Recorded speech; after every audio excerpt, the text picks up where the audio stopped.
네, 식중독은 여름에만 있다고 생각하기 쉬운데요. 사실 식중독은 겨울에도 많이 발생합니다. 여름에 비해서 겨울에 식재료 관리를 더 소홀하게 하기 때문인데요. 특히 요즘 같은 명절 연휴에 주의하셔야 됩니다.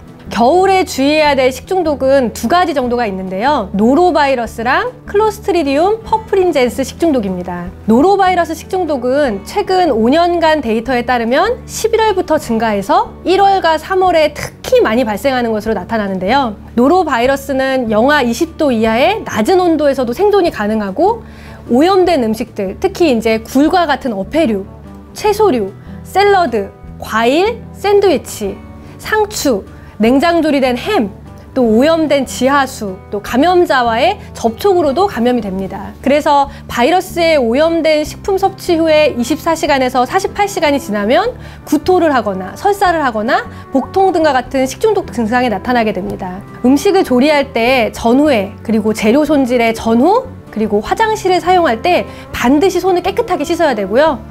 어패류는 중심 온도 85도 이상에서 1분 이상을 완전히 익히시는 게 좋습니다. 그리고 두 번째, 클로스트리디움 퍼프린젠스 식중독이 있는데요.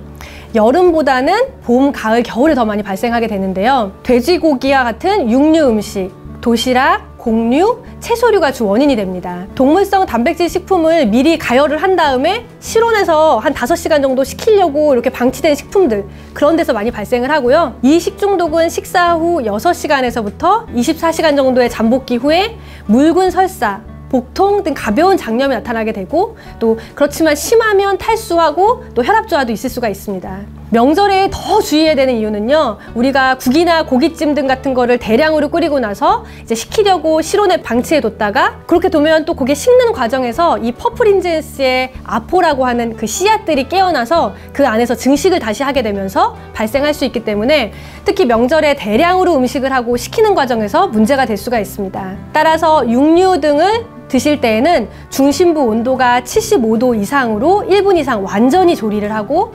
가급적이면 여러 개의 용기에 나눠 담고, 또 따뜻하게 먹는 음식은 60도 이상, 차갑게 먹는 음식은 5도 이하에서 보관을 해야 됩니다. 또한 조리된 음식은 가능한 2시간 이내에 섭취를 하면 좋고요.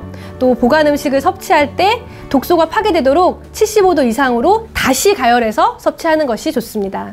명절인데요. 최근에는 사실 코로나 바이러스 때문에도 많이 주의를 하고 있기도 합니다. 거기에 덧붙여서 우리가 음식을 먹는 데 있어서 식중독도 더욱 주의해서 즐거운 명절 되시길 바랍니다.